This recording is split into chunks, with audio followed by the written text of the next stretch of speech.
Hello, good morning, and welcome to this 5:55 a.m. Gone Busters Taste Challenge.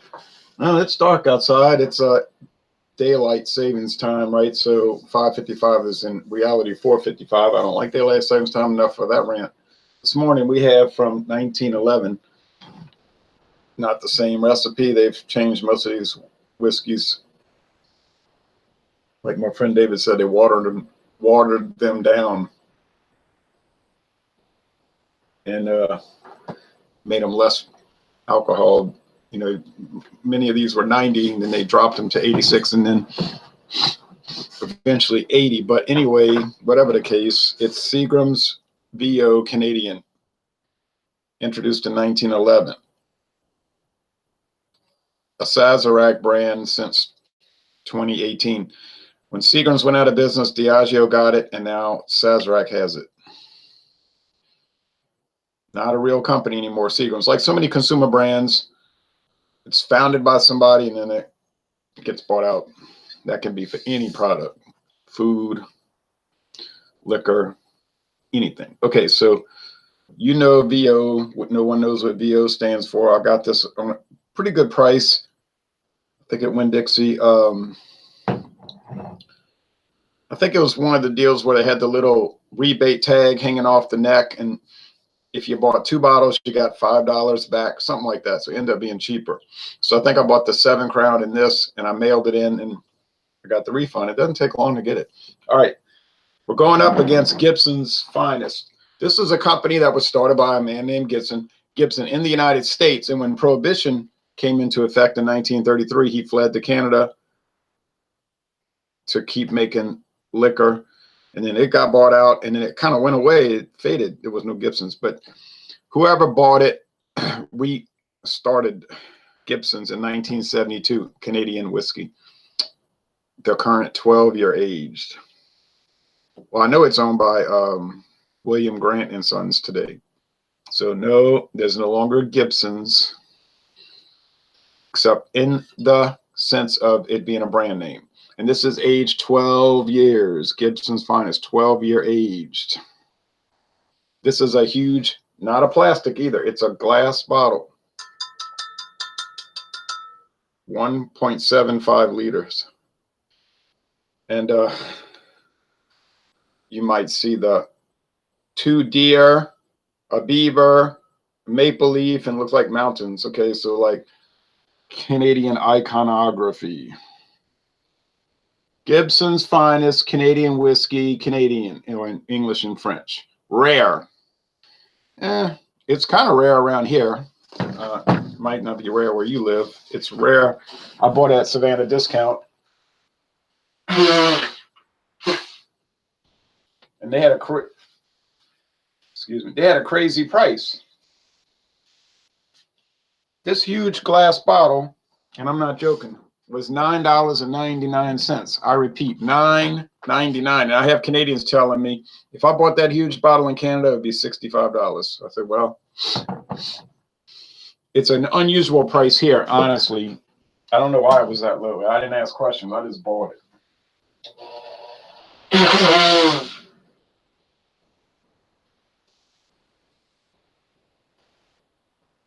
My nose wasn't bothering me the entire morning so far, but now, since I want to start doing the video, yeah. Okay, so the VO, it's saying imported. Well, they're both imported. This was bottled in Canada too. It's not one of these shipped over here and bottled here. Although that might change now that it's been bought by Sazerac. Seagram's Canadian whiskey. Okay, Seagram's VO Canadian, 1. Canadian whiskey, a blend, 2. Product of Canada, 3. Imported by VO Company in Norwalk, that's Diageo. Doesn't say bottled in Connecticut, though. Some of them do say that. Canada's Finest, 4. Get the picture, see what they're trying to emphasize? Okay. So you'll see some changes with this coming up in the next few years, but it may not be too quick because there's a 10-year well, it depends on the brand. 5 to 10 year production agreement with Diageo. That was part of the buyout. They agreed they would produce certain brands for Sazerac for a while. All right. Well, if I can remember today, I'll call Sazerac and ask them, what's wrong with your website? You going to ever update it? Not that it really matters, because I've got such a backstock, I don't need to be researching anything new. Now, how long is the Seagram's VO aged? They don't say anything on the website, the bottle, nothing. So we're saying no age statement. Now, I saw some things on liquor store websites saying it's aged 6 years.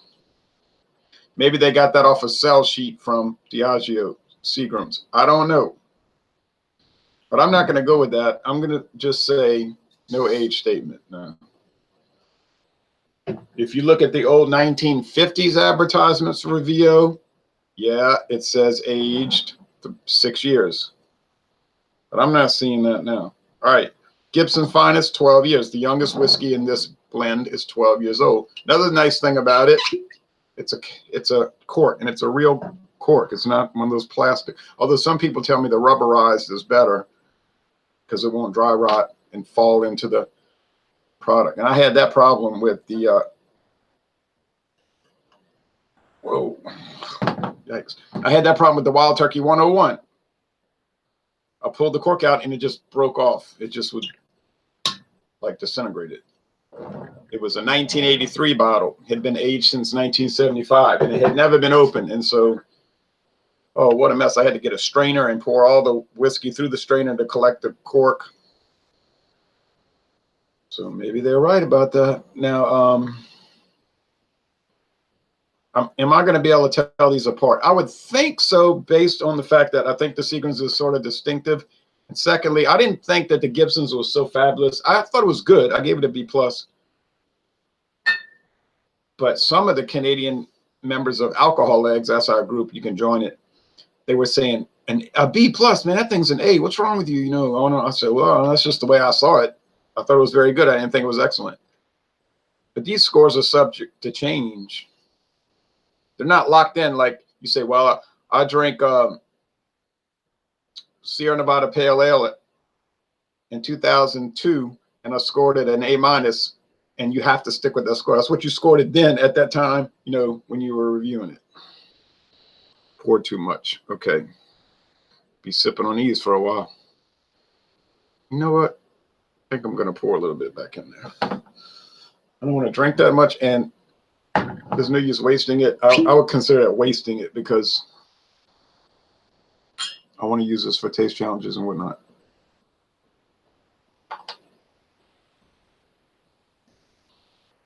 Plus, I'm planning to do a rum taste challenge later today to take up the Wednesday slot. I'm not going to have time tomorrow. I don't think I'm going to have time tomorrow to do it. So I'm not even going to try to push that. Just won't drink any liquor tomorrow. Oh, well, I'll survive, I'm sure. People might be saying you'd survive not drinking it at all. Well, okay. All right. Fingerprint.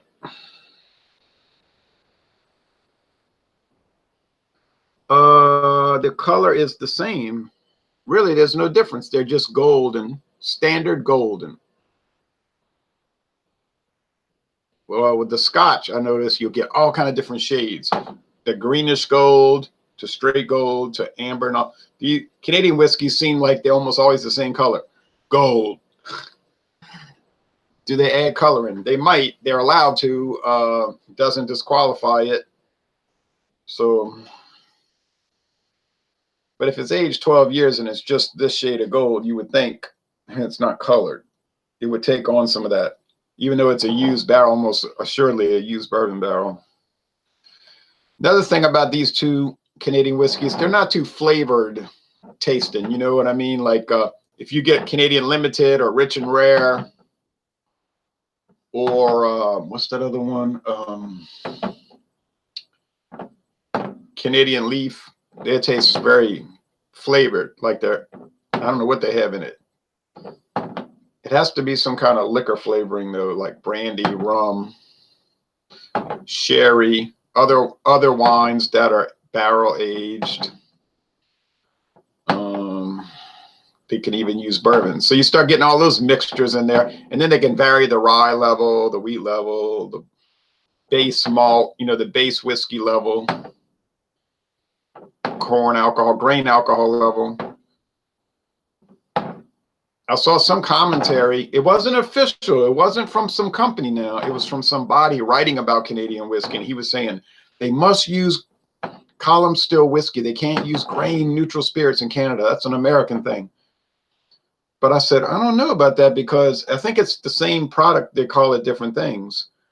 In Scotland and Ireland, they call it grain whiskey.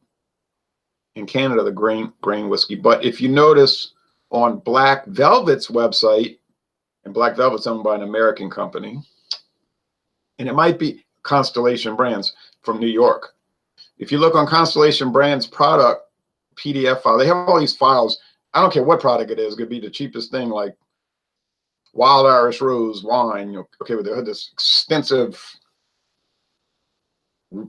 whatever you call it. I never seen a company go into that extent of detail about these common products. But with Black Velvet, it talks about we use grain neutral spirits and we blend it with the rye high wine and the corn high wine, and then they put it in the barrel for 3 years. I said, well, they're saying it, they making it, and they're saying it's grain neutral spirits. It's just corn that's distilled into alcohol to get it down to 80, you know, they water it down with water to 80 proof. And then they age it together. Most Canadian whiskeys, the different components are aged separately. Then they blend it, then bottle it. So what in both ways they'll claim that's the best way. Like if you get on either company, whatever companies they are, they'll claim blending it before you barrel it is the best way, and the other ones say blending it after is the best way. Honestly, I'm not a whiskey expert or a taster. I haven't really noticed much difference, to tell you the truth. So I guess they can all make these claims. Now, here we go. It's interesting reading about it, though. Learning. So that's the fun about it, reading about the brands. I've got so many Canadian whiskeys I haven't even unbottled yet, uncapped. Can't be buying anything else, people. Cannot do it. It's too many. I got so much backstock. I keep saying that, right? But 10 years, you might be watching and it'll be the same one. You say, you still going through these brands? I'm like, I can't get to the end of it. And I haven't bought anything new in 10 years. Okay, this smells very sweet and sugary. That's what I noticed. Some wood, but it's like sweet whiskey. And I've said before, whiskey to me tastes like candy. People say candy. Yeah, it tastes like candy.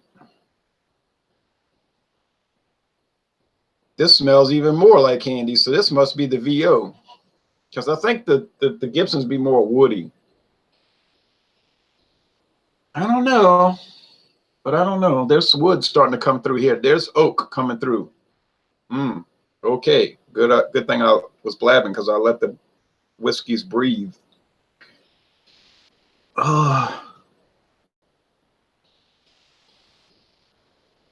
tell you what, the Gibson's 12-year Gibson's, I'd like to find the Sterling, but I've not seen it. 12-year aged Canadian whiskey for $9.99, half gallon nearly. No, it is a half gallon, right? So that's incredible. You know, 1.75 liters. That's like crazy. That's the best price in the world. You say, oh no, you could get the caliber at Walmart for $9.99 for the same size. Yeah, you could, but it's a big plastic jug. It's certainly not aged 12 years. It's the minimum. So okay, I mean, you can get it.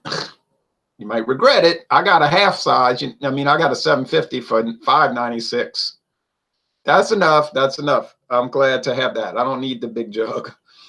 Jeremy says, hi, Ron. Hey, Jeremy. I got so many videos to watch today. I'll never get them all watched. They have so many videos posted. And I see Eric Thomas Meadow, Massachusetts Beer Reviews did another hangout.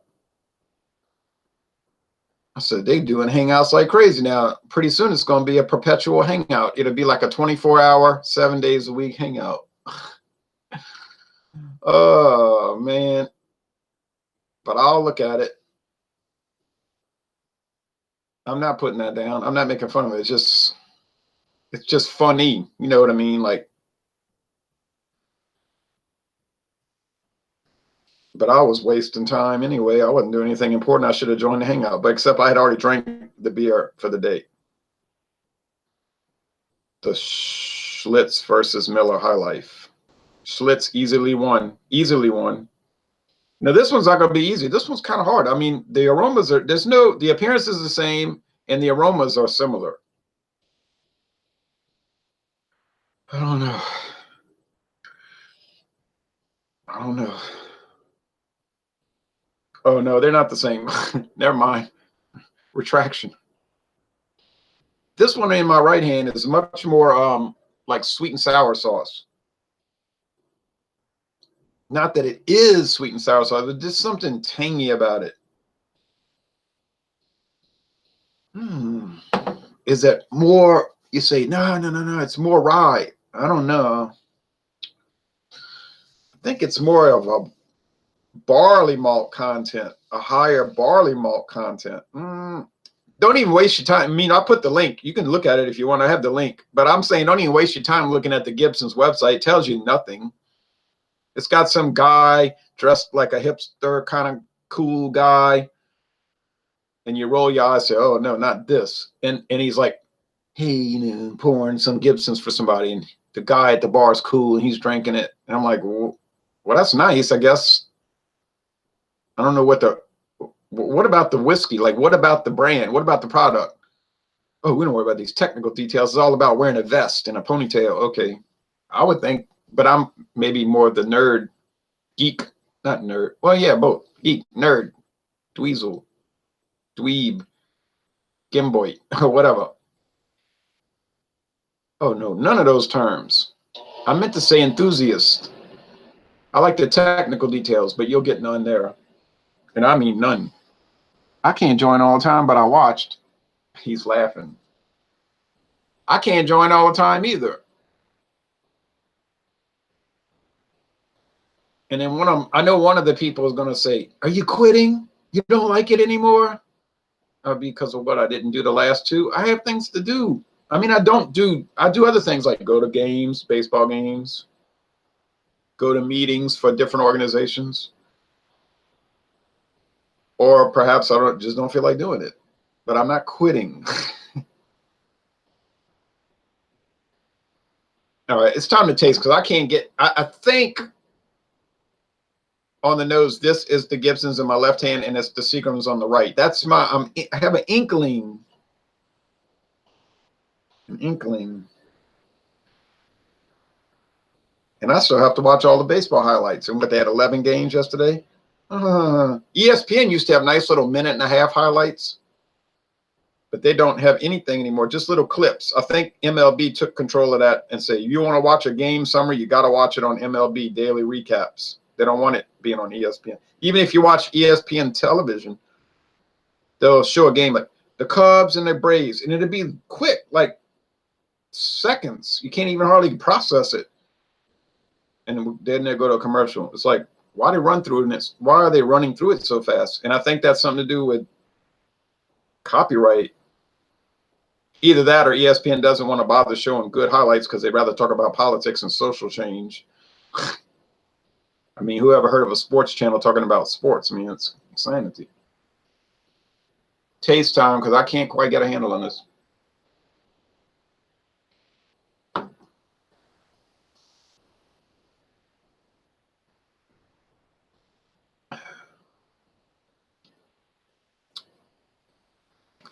Whoa. Sugar and wood. I'm serious. I got to be careful not even look at that playback because I might see the tag. A lot of glare, though. Sugar and wood. Nah. Sugar and wood. Well, various sugars. It's like a mixture of sugars. Well, must be the Gibsons. Because I don't recall VO being so sugary. It was more like standard old fashioned whiskey. You know what I mean? That's probably why it's not as popular as it used to be. Like in 1972 or 71, people would drink VO and be like, "Oh yeah, you know, I'm drinking VO with my lady." You know, we're listening to the day the music died and going to drive to the lakefront in my 71 Pontiac GTO convertible. You know what I mean? Like, and it just had like a certain expectation on the flavor. But now people might say, "Oh no, that's too old fashioned. It's whiskey's past all that. This is 2019, man. It has to be aged in stout barrels or IPA barrels and using the yeast from elk's whiskers and space rocks and all that." You say, "Oh no, it's like beer now, right?" Yeah. MTV doesn't do music anymore either, and history rarely shows anything on history anymore. Haha. Right, the History Channel with no history. Yeah, it's all garbage. All right.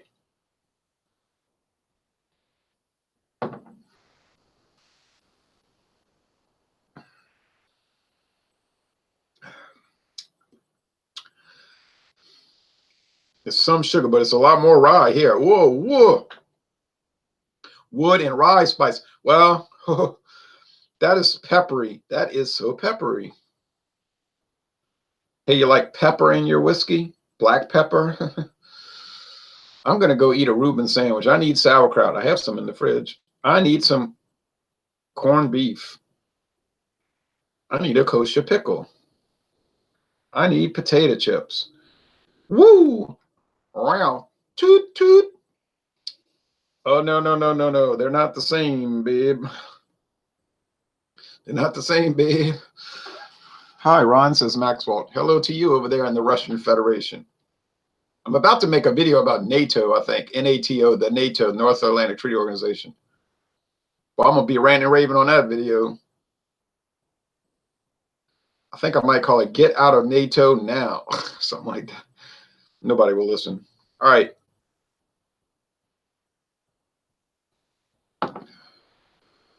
Sugar, sweetness, and over here,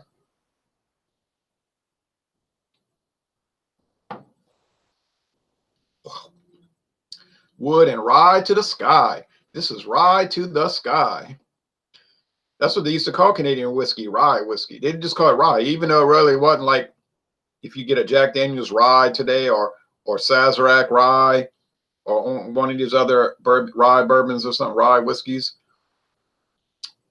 The Canadian probably had less rye than those, but that's just, it was known for having rye, so that's what people call Canadian whiskey as a nickname, rye. I'm drinking rye. Like in that song I was talking about, the day the music got, them good old boys were drinking whiskey and rye. What they meant in the song, they're drinking whiskey, could be American whiskey like Seagram 7 Crown or Kessler's, and they were drinking rye, meaning they were drinking Canadian whiskey, like Crown Royal or Canadian Windsor or something. You see, that's what they were drinking. Now that terminology has died away. You don't hear anybody these days saying, "I'm going to get some rye." If they say that, they're talking about what I talked about, American rye whiskeys. Okay.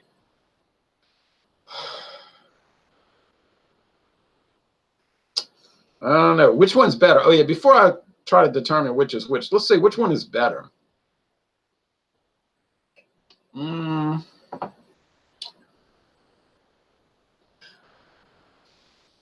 You know, I think I prefer the sugary one, the sweeter one with the wood, and it has rye underneath. There's a rye spice. No, there's no doubt. But I think that one's a little nicer.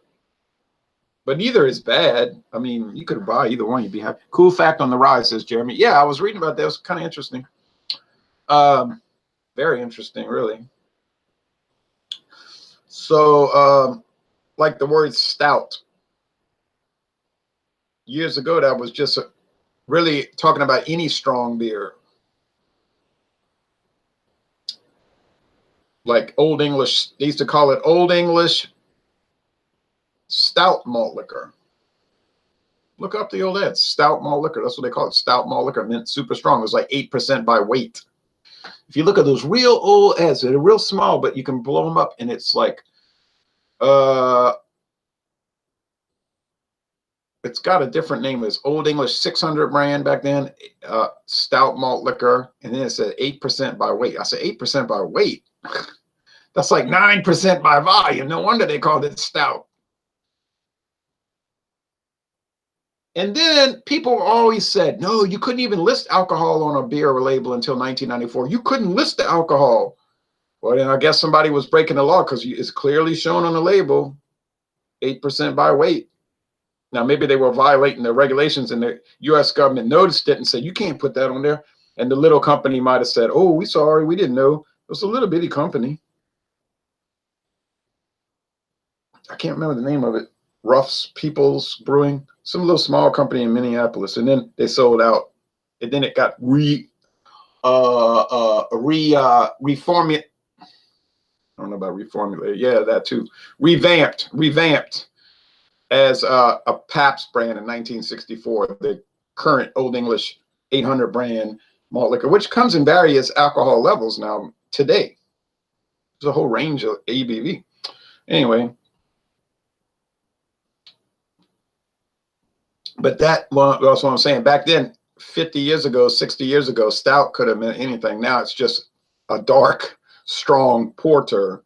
Well, not actually strong, because if you get Guinness extra stout draft, Guinness draft stout, it's 4.2. I don't think anybody would accuse that of being strong. 4.2. It's not really a stout. It's really a porter. And even the body's not heavy. And then if you look at very old Guinness advertisements, magazine ads, look what they say. Guinness, a wonderful porter from St. James Gate, Ireland. I'm like, okay, well, they know what it is. Anyway, any stout is a porter. All right, enough of that. So stout just means strong, just meant strong beer, but over time has been defined more rigidly. Oh, yes, from what I've been able to determine, yes. And same thing with rye. No one calls Canadian whiskey rye anymore. So as far as which one's better, it's a tie. I prefer, now just because I prefer one over the other doesn't mean one's better. You see, it'd be like saying, well, what kind of lettuce is better? Well, I mean, that depends on what you want to eat. But you know, they might be equally good. You just say, well, I prefer this. Okay. So I prefer the sweeter one, which I think is the Gibsons. So I think I prefer the Gibsons over the VO. But it's marginal. It's a tie, really. Of course, in this case, it's not a tie because I got it for $9.99 at 1.75 liter. But you won't find that. Okay, I mean, the chances of you finding it are not good. More than likely, if you see Gibson's 12-year age in a huge bottle like this with a cork in glass, it's going to be more like maybe $25.99. You know what I mean? It's not going to be $9.99. Just do some research on the web, internet, at online liquor stores. I think what I found was like $43. Yeah, it was like $43 a bottle, 43 to 45 bucks a bottle. Just a normal price. 12-year age Canadian whiskey. Here I'm getting it for $9.99. I will never complain. But it is good. All right. So I'm saying this is the Gibsons, but I'm not super confident in that. Haha. Yeah, the Seagrams is the one that was sweeter. Man. So that's Seagram. I thought Seagrams was Gibsons. But I don't feel too bad because you know how many times I drank Gibsons before today? Once. So you say, yeah, but you drink Seagrams a lot of times. This is true, right? I'm down to like 40% of the bottle. So I've already drank I have already drunk 60% of the bottle, so I should have a little better handle on it, but I don't.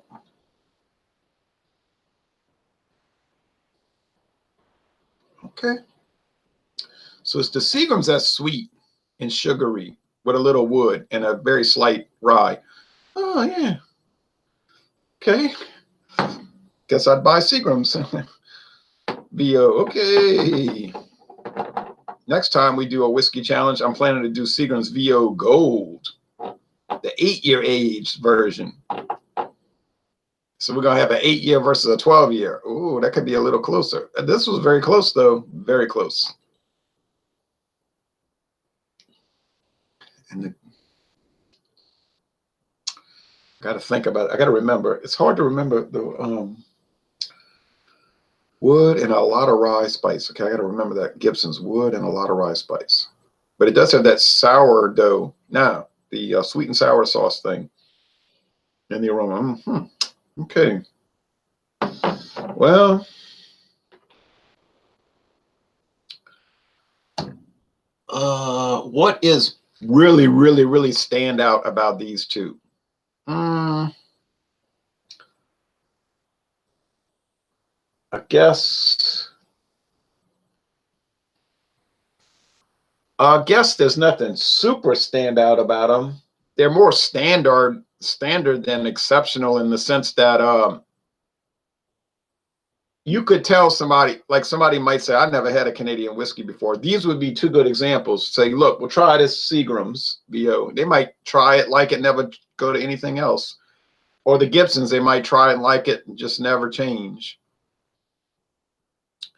You could also use Royal Canadian from Sazerac. It's pretty standard, kind of bland, but it's standard. And at first, my daughter didn't like it. If you watch the video, she says, bleh. And then later in the video, she has to admit, well, it's really not bad. It's just she thought it was bland compared to what she normally drinks. And what does she normally drink? Expensive bourbon. Well, that's a whole different world. So if you're only exposed to bourbon or Irish whiskey, well, Irish whiskey wouldn't be that different. But if you're only exposed to bourbon and then you drink Canadian, it's going to be kind of throw you off track a little bit. Seagram's is sweeter compared, but it doesn't mean it's sweet on its own, I guess. Right. When you're switching out, I think you just notice differences comparatively. Yes, that's right. Some of these whiskeys will do great on their own. But if you make the mistake of putting them in competition, things start to break down severely. The best example of that is the Bellows Club whiskey. On its own, I drank it and I thought, hey, this is not a bad blended whiskey. This might be one of the best ones I've tried. But by golly, when I put it in competition, it was a fiasco. Recently, the Scotch. On its own, Sir Malcolm was fine. And I gave it good marks. But when I put it in competition, it was, like I said before, a fiasco. It got murdered. So when these things go head to head, it really can change your perceptions. So maybe that Gibson's really is bland. I don't know if it's bland. I don't think after 2 samplings I could really say definitively. That's why me and a guy that used to do beer reviews, he faded away. I'm not going to even mention his name. But he said, yeah, you got to try a beer at least 5 times to get a good handle on it. And I agree with that. Got to review a beer 5 times. I said, but how often is that going to happen? He said, not too often. You're not going to do it because you just would get bogged down. But really, you really would want to do that. But you could understand people wouldn't want to see it. To end this, I know people that hate Canadian whiskey. They just despise it. They say it's terrible. I don't understand why they say that. To me, it tastes fine, but some people just can't stand it. And then I know other people that just adore it. Well, I know at least one guy that adores it. He loves it. He always, that's all he drinks. That's all he drinks. But you could see where a bourbon guy and a Canadian whiskey drinker, they would be at loggerheads. It wouldn't match up too well because they're pretty darn different.